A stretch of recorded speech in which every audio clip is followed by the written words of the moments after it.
हैं। आज की क्लास में हम आरपीएफ कांस्टेबल में पूछे गए प्रीवियस ईयर इंपॉर्टेंट क्वेश्चन को सॉल्व करने वाले हैं। तो चलिए क्लास को शुरू करते हैं और देखते हैं पहला क्वेश्चन क्या कह रहा है।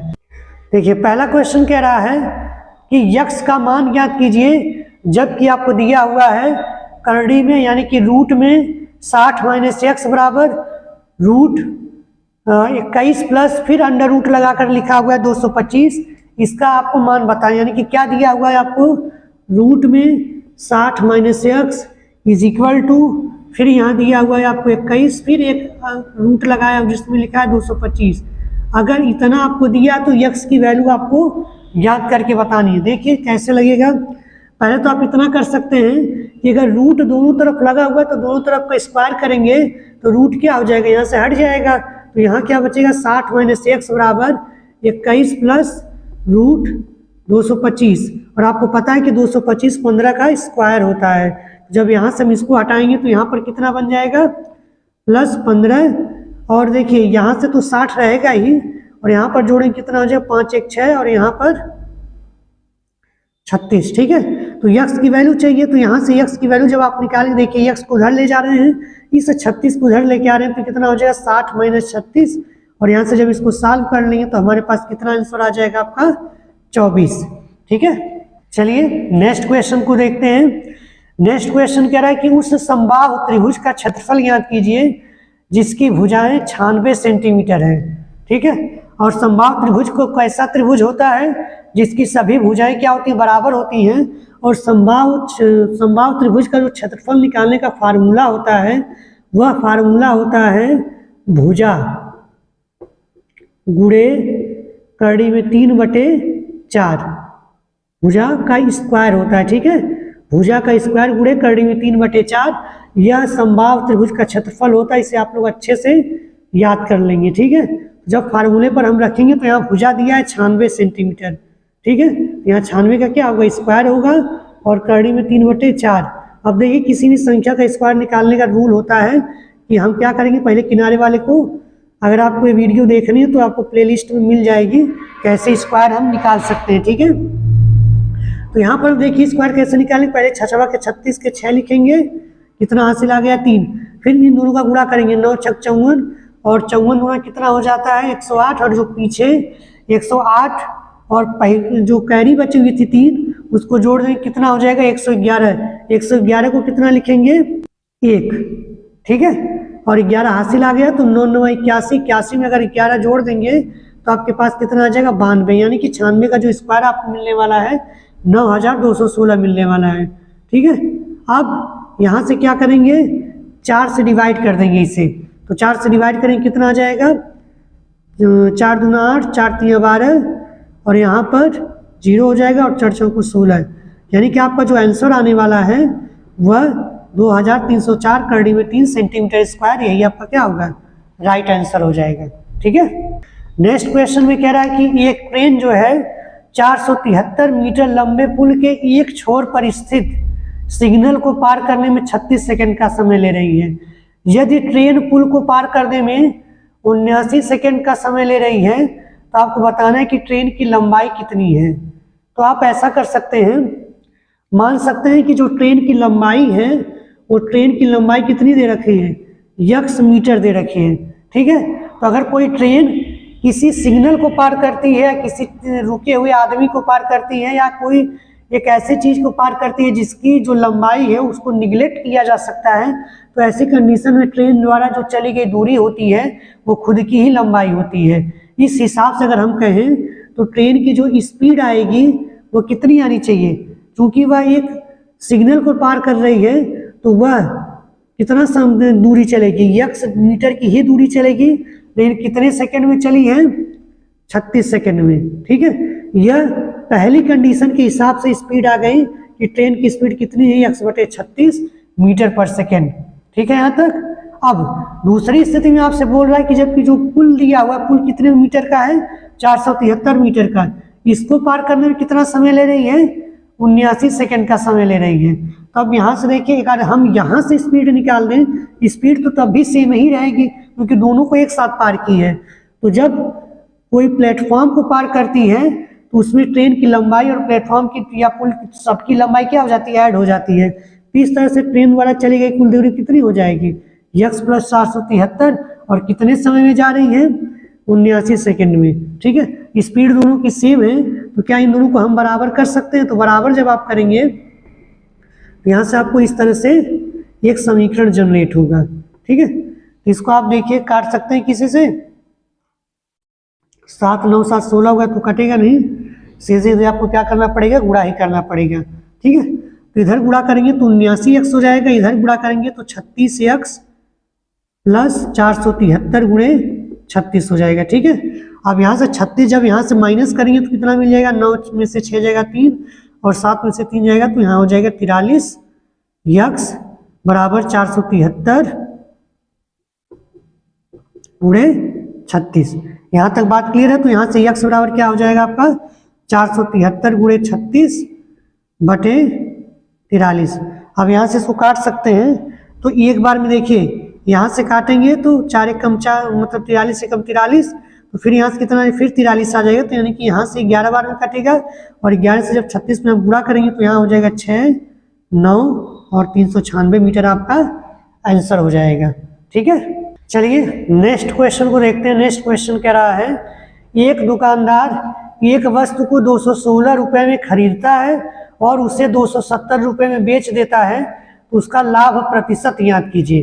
देखिए, दुकानदार वस्तु को खरीद के ला रहा है 216 रुपये में, बेच कितना में रहा है, बेचने का मतलब सेलिंग प्राइस, बेच कितने में रहा है, 270 रुपये में।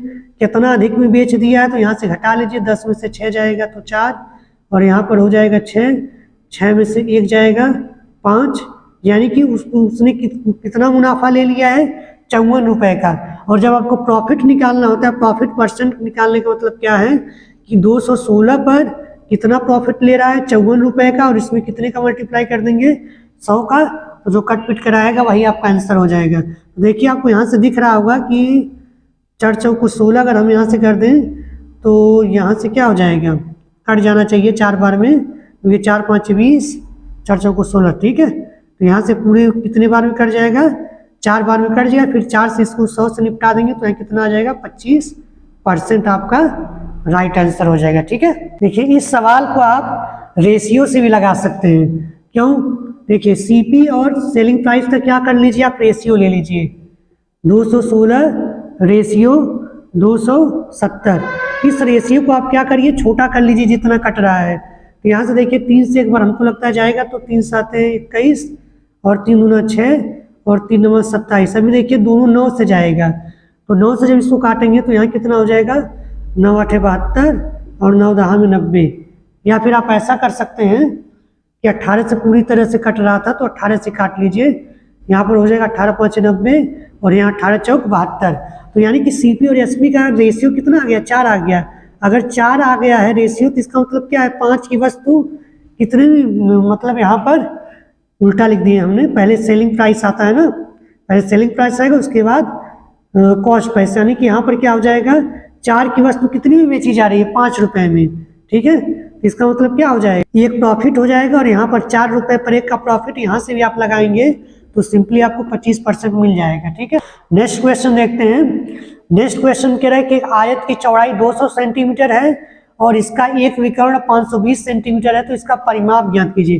देखिए फिगर कुछ आपको ऐसा दिखेगा, लंबाई आपको दे रखा है इसका, नहीं चौड़ाई दिया है 200 मीटर 200 सेंटीमीटर, और एक इसका डायगोनल यानी कि विकर्ण दिया है 520 सेंटीमीटर का।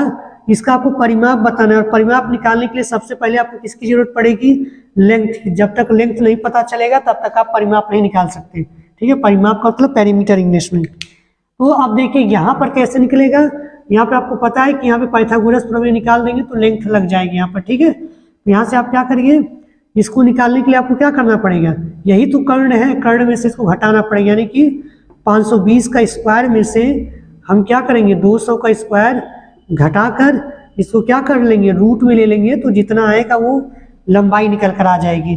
तो 520, ये तो पता है कि यहाँ 0 है तो 0 लगाएंगे तो 2 0 बनेगा स्क्वायर में। 52 का आप स्क्वायर सिंपली ले सकते हैं, 2 दूना 4 और 2 5 10 दूना 20 के 0, फिर 2 कैरी बचेगा 5 25 25 2 27, यानी कि इस टोटल का कितना आपका स्क्वायर बनकर आ जाएगा 27,0,400, और यहाँ पर इसका करेंगे तो कितना हो जाएगा 4 और 4 जीरो पीछे इसके बढ़ जाएगा, ठीक है। और इसको जब आप घटा लेंगे तो कितना आ जाएगा, देखिए 00, और यहाँ पर आपका हो जाएगा 4, और यहाँ से जब आप इसको घटाएंगे, अभी देखिए ये वाला था ना, तो यहाँ 0 फिर आएगा आपके पास, फिर यहाँ घटाएंगे तो 27 में से 4 जाएगा तो आपको बच जाएगा इतना, ठीक है। इसका फैक्टराइजेशन कर लीजिए, 00 है तो यहाँ 100 गुणे और क्या हो जाएगा 2304, 2304 को आप कैसे जोड़ेंगे, 3 2 5 4 9, यानी कि 3 निकाल सकते हैं इसमें से, या 9 भी निकल जाएगा। जब 9 को इसमें से बाहर करेंगे तो 9 दूनी 18, और यहाँ पर हो जाएगा 5 50, तो फिर 9 दूना 18, 9 5 45, 45, फिर आ जाएगा 9 6 54, यानी कि इतना आपका आ जाएगा 100 गुणे 9 गुणे 256। इसको आप आसानी से बाहर कर सकते हैं, 10 हो जाएगा और यहाँ 3 हो जाएगा, यहाँ 16 हो जाएगा, गुणा कर लीजिए, जो आएगा वही आपका यहाँ से आयत का लंबाई निकल के आ जाएगी, कितनी आ जाएगी 16 3 48, यानी कि 480। अब आपको क्या निकालना था, अब आपको आगे निकालना है कि इसका परिमाप कितना होगा। तो परिमाप का फार्मूला क्या होता है, 2 गुणे लंबाई प्लस चौड़ाई, तो लंबाई प्लस चौड़ाई को दोनों को जोड़ लीजिए, तो 2 गुणे लंबाई कितनी है 480, तो इतना जोड़ेंगे कितना हो जाएगा 480, 200 जोड़ेंगे तो आपका हो जाएगा 680, 2 का गुणा कर लीजिए, वही आपका आंसर हो जाएगा, ठीक है। तो 6 × 12 = 13, 1316 मीटर सेंटीमीटर आपका क्या हो जाएगा, राइट आंसर हो जाएगा, ठीक है। चलिए नेक्स्ट क्वेश्चन देखते हैं। नेक्स्ट क्वेश्चन में कह रहा है कि 7 संख्याओं का औसत 146 है, किसी संख्या को हटाने के बाद औसत वही रहता है तो हटाई गई संख्या ज्ञात कीजिए। अगर 7 संख्याओं का औसत 146 है तो सातों का योग आप निकाल सकते हैं, कैसे, 146 में 7 का गुणा कर दीजिए, सातों का योग निकल कर आ जाए, क्योंकि औसत में जब हम औसत में टोटल संख्या से गुणा करते हैं तो सबका योग निकल कर आता है। तो यहाँ गुणा करने कितना आ जाएगा 7 × 42 और 7 × 28 4 32 3 7, यानी कि 1022 आपका सबका योग। अब बोला जा रहा है कि जब इसमें से एक संख्या हटा दी जाती है तब भी कितना रह जाता है, तब भी 146 ही रह जाता है। इसका मतलब एक संख्या हटा देंगे तो यहाँ संख्या 6 हो जाएगी, तब औसत कितना है, अभी भी 146 है, तब 6 का योग कितना आ जाएगा, तो 6 × 36 और 6 × 24 3 27 2 6 × 6 2 8। अब यहाँ से इसको घटा लीजिए, आपको पता चल जाएगा कि कौन सी संख्या हटाई गई थी। यहाँ घटाई कितना आ जाएगा 6, यहाँ पर आपका आ जाएगा 4 और यहाँ पर 1, यानी कि वह संख्या कौन थी 146 ही थी जिसको हटाया गया था, तभी औसत पिछले जैसा ही था, ठीक है। नेक्स्ट क्वेश्चन देखते हैं। नेक्स्ट क्वेश्चन में कह रहा है कि अल्फा बीटा की आयु का अनुपात 2 संबंधी 5 है, यदि उनकी आयु का योग 252 है तो उनके आयु का अंतर बताइए। देखिए अल्फा बीटा की जो उम्र का अनुपात दिया है 2 संबंधी 5 दिया है, ठीक है। तो इन दोनों को जोड़ने पर कितना यूनिट आपका आ रहा है 7 यूनिट, और इसी 7 यूनिट की ही वैल्यू आपको अल्फा प्लस बीटा के रूप में योग के रूप में दिया है 252। यहाँ से 1 यूनिट की वैल्यू कितनी आ जाएगी, या फिर यह 7 252 से कितना ज़्यादा मल्टीपल हो रहा है, यहाँ कर लेंगे तो कितना आ जाएगा 7 × 21, और यहाँ पर 7 6 वैल्यू यानी 36 गुना हो रहा है ना, यानी कि जितनी भी आपको यहाँ पर वैल्यू मिली होगी वो सब भी असली में यानी कि रियल वैल्यू में कितने का मल्टीपल रही होंगी, 36 का मल्टीपल रही होंगी। यहाँ करेंगे तो कितना हो जाएगा 72, और यहाँ पर करेंगे तो 5 × 36 5 × 15 180, ठीक है। अब इन दोनों का अंतर आपको बताना है तो 180 में से 72 घटा लीजिए, तो 180 में से 72 घटाएंगे कितना आ जाएगा 108, यही आपका क्या हो जाएगा राइट आंसर हो जाएगा, ठीक है। नेक्स्ट क्वेश्चन देखते हैं। नेक्स्ट क्वेश्चन में कह रहा है कि एक दुकानदार 405 रुपए में वस्तु को खरीदता है और उसे 324 रुपए में बेच देता है, तो उसका हानि प्रतिशत बताइए। देखिए सेलिंग प्राइस कितना है उसका, सेलिंग प्राइस आपको दे रखा है 324, खरीद कर कितने में लाया था 405 रुपए में। तो आपको इसको रेशियो से भी लगा सकते हैं, आप क्या कर लीजिए सीपी और सेलिंग प्राइस और सीपी का रेशियो ले लीजिए। रेशियो लोगे कितना आएंगे, पहले सीपी एसपी लिखेंगे 324 रेशियो 405, इसको काटिए, देखिए कट रहा है 3 से दोनों कट जाएगा ना, और 4 2 6 9 से दोनों कट रहा है, तो 9 से काटिए तो 9 चौको 36 हो जा रहा है, तो 9 3 27, और यहाँ पर कितना आ जाएगा 54, तो 9 6 54, और यहाँ पर काटेंगे तो 9 चौको 36 और 9 पाँच 45, अभी भी एक इसी से कटेगा, तो यह जो है कट रहा है। तो 9 चौको 36, 9 पाँच 45, यानी कि यहाँ से डायरेक्ट सेलिंग प्राइस से सीपी का जो रेशियो आ गया है वो कितना आ गया, 4 संबंधी 5, यानी कि 5 की वस्तु कितनी में बेची जा रही है, 4 में। तो कितनी की कमी करके बेची जा रही है, 1 रुपए की कमी करके बेची जा रही है 5 रुपए पर। इसको परसेंट में कन्वर्ट करने के लिए आप क्या करिए, 100 का गुणा कर दीजिए, यहाँ से आपको कितना आ जाएगा, 20% आपका राइट आंसर हो जाएगा। ठीक है, चलिए नेक्स्ट क्वेश्चन देखते हैं। नेक्स्ट क्वेश्चन में कह रहा है कि एक निश्चित धनराशि को 6 संबंधी 5 के अनुपात में 2 भाग में विभाजित किया जाता है। यदि पहला भाग 246 है तो दूसरा भाग ज्ञात कीजिए। देखिए दोनों धनराशियों को कितने अनुपात में बांटा जा रहा है, 6 संबंधी 5 में, जिसमें से पहली राशि आपको दिया हुआ है कि पहली राशि का मतलब 246 है, यानी कि 6 का मतलब दिया है 246, तो 5 का मतलब आपको निकालना है। फिर दोनों का मतलब आपको निकाल ही लेंगे। इसके बाद पहले 6 का मतलब निकालिए, कितना आ जाएगा, 6 चौको 24, यहाँ कितने का मल्टीपल हो रहा है, यहाँ पर हो रहा है 6 चौको 24 और 6 कम 6 41 का मल्टीपल हो रहा है ना, तो यहाँ पर भी कितने का मल्टीपल होगा, 41 का ही मल्टीपल होगा। तो 41 से गुणा कर देंगे तो कितना आ जाएगा, 5 1 5, 5 चौको 20, यानी कि पहला भाग कितना था 246, तो दूसरा भाग कितना है 205। कुल भाग आपको बताना था, तो जोड़ लीजिए, 6 5 11 हो जाएगा और यहाँ 5 हो जाएगा, 2 दूना 4, यानी कि 451 कुल भाग था। ठीक है, चलिए नेक्स्ट क्वेश्चन देखते हैं। नेक्स्ट क्वेश्चन कह रहा है कि एक चतुर्भुजाकार मैदान की भुजाएं 2 संबंधी 3 संबंधी 4 संबंधी 5 के अनुपात में है और उनका परिमाप 574 है, तो सबसे छोटी भुजा ज्ञात कीजिए। देखिए अनुपात में जो सबसे छोटा होगा वही सबसे छोटी भुजा होगी, अनुपात में जो सबसे बड़ा है वही सबसे बड़ी भुजा होगी।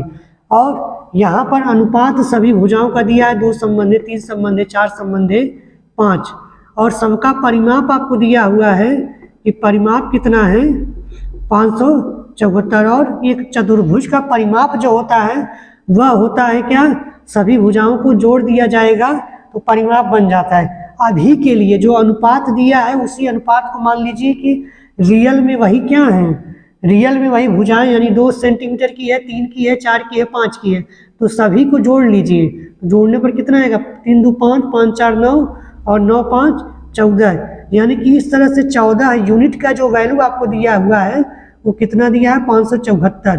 ठीक है, तो 1 यूनिट की वैल्यू यहाँ से निकाल लेंगे तो कितना आ जाएगा 574 में क्या करिए 14 से भाग करिए, तो आपको पता है कि 14 चौको 56 होता है। ठीक है, यहाँ पर कितना हो जाएगा 1, फिर 14 1, ठीक है, यानी कि 41 आपका 1 यूनिट की वैल्यू आ जाएगी 41। ठीक है, तो अब यहाँ से आप क्या करिए, अगर 1 यूनिट की वैल्यू 41 आ रही है तो रियलिटी में ये सब कितने मल्टीपल में रहे होंगे, सब के सब 41 के मल्टीपल में रहे होंगे। ठीक है, सब के सब 41 मल्टीपल। लेकिन आपसे पूछा क्या है, केवल छोटी भुजा का मान, तो छोटी भुजा में 41 से गुणा कर लीजिए, यानी कितना हो जाएगा 82 आपका राइट आंसर हो जाएगा। ठीक है, नेक्स्ट क्वेश्चन देखते हैं। नेक्स्ट क्वेश्चन में कह रहा है कि धातु के एक टुकड़े का मूल्य 375 रुपए से बढ़कर 450 रुपए कर दिया गया, तो इसमें कितने की वृद्धि हुई है ये आपको बताना है। पहले कितना था 375 था, बाद में कितना हो गया 450 हो गया।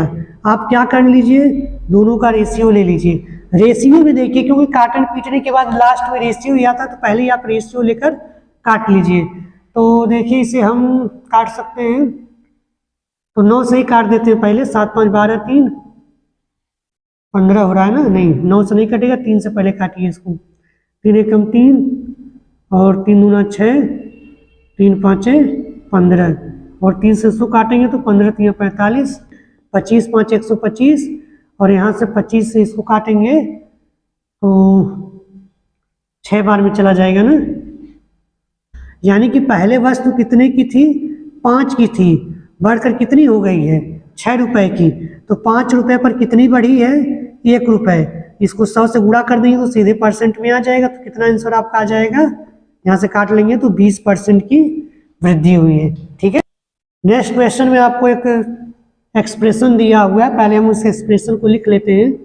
57 × 18 × 57 × 18। अब देखिए डिवाइड लगाया है तो हम इसको ऐसे लिख सकते हैं, कोई दिक्कत नहीं है इसमें, पूरे पर डिवाइड लगा हुआ है ना, इसको हम ऐसे लिख सकते हैं, रूट में 324 डिवाइड बाई 4 और पूरे का क्या किया है, होल स्क्वायर किया हुआ है। अब इसको जब आप सॉल्व करेंगे तो देखिए ऊपर का तो रहने दीजिए, कोई दिक्कत नहीं है उससे, और नीचे वाले को सॉल्व करेंगे। देखिए ये स्क्वायर जो है इस पर भी डिवाइड होगा, इस पर भी डिवाइड होगा। जब यह स्क्वायर 2 पर जाएगा तो इसकी टोटल वैल्यू कितनी बन जाएगी, 4। जब यह इस पर जाएगी तो ये करड़ी वाली हट जाएगी, बस यहाँ पर क्या बचेगा आपको 324 भागे 4। अब देखिए 4 से अगर कोई कट रहा है तो यहाँ से निपटा दीजिए, 2 से कर देंगे ना, 2 गुणे 2, यहाँ से आधा यहाँ काटेगा और आधा यहाँ काटेगा, ठीक है। यहाँ पर कितना आ जाएगा 57 गुणे 9 गुणे 57 बचा हुआ है। अब 324 में 4 से भाग कर लीजिए तो 4 बड़े 32 और 4 एकम 4, और आपको पता है 99 81 से पूरा कट गया, केवल 57 बच रहा है, यानी कि 57 गुणे 57 बच रहा है। अगर आपको स्क्वायर का ट्रिक पता है तो वहाँ से डायरेक्ट इसका मल्टीप्लाई आप निकाल सकते हैं। कितना हो जाएगा 7 से 49 के 9, हासिल आया 4, फिर 7 5 35 दूना 70, 70 4 74 के 4, फिर आ गया 7 5 25, और 25 में जब आप 7 जोड़ेंगे तो कितना आ जाएगा 32, ठीक है। 25 और 7 32, इस तरह से आपका राइट आंसर हो जाएगा 3249। नेक्स्ट क्वेश्चन देखते हैं। नेक्स्ट क्वेश्चन में कह रहा है कि 92 सेंटीमीटर विकर्ण वाले एक वर्ग का क्षेत्रफल ज्ञात कीजिए, ठीक है। 92 सेंटीमीटर विकर्ण दिया, और वर्ग जो होता है, वर्ग का विकर्ण जो होता है उसका फार्मूला होता है भुजा गुणे करड़ी में 2, ठीक है। यह जो है वर्ग का विकर्ण होता है और इसी की वैल्यू आपको दिया हुआ है 92। समझ में आ रही बात नहीं? तो यहाँ से भुजा बराबर क्या आपका निकल के आ जाएगा, भुजा बराबर आ जाएगा 92 बटे करड़ी में 2। और क्षेत्रफल का अगर आप फार्मूला बनाएंगे तो क्षेत्रफल का जो फार्मूला होता है वह होता है भुजा का स्क्वायर, किसका क्षेत्रफल, वर्ग का। यहाँ पे भुजा का स्क्वायर का मतलब 92 करड़ी में 2 गुणे 92 करड़ी में 2। यहाँ पे सॉल्व करेंगे तो कितना आ जाएगा 92 गुणे 92 बटे 2। अब यहाँ से क्या करिए, किसी एक को काट लीजिए, या तो अगर आपको ट्रिक पता है तो पहले स्क्वायर निकाल लीजिए, उसके बाद 2 से भाग कर दीजिए, क्योंकि एक का अगर काट देंगे तो फिर गुणा करना पड़ेगा आपको। तो यहाँ से पहले स्क्वायर वाला रूल लगाकर इसका कर लेंगे, कितना आ जाएगा 2 दूना 4 और 9 दूनी 18 और 18 दूना 36 के 6, फिर 3 आ गया 99 81 और 81 3 कितना होता है 84, इतने बटे कितना हो जाएगा 2। अब इसको भाग कर लीजिए, 2 चौको 8 और 2 दूना 4 2 3 6 और 2 दूना 4, यानी कि इतना क्या हो जाएगा आपका सेंटीमीटर स्क्वायर क्षेत्रफल हो जाएगा, किसका, वर्ग का, ठीक है। तो आज के लिए इतना ही।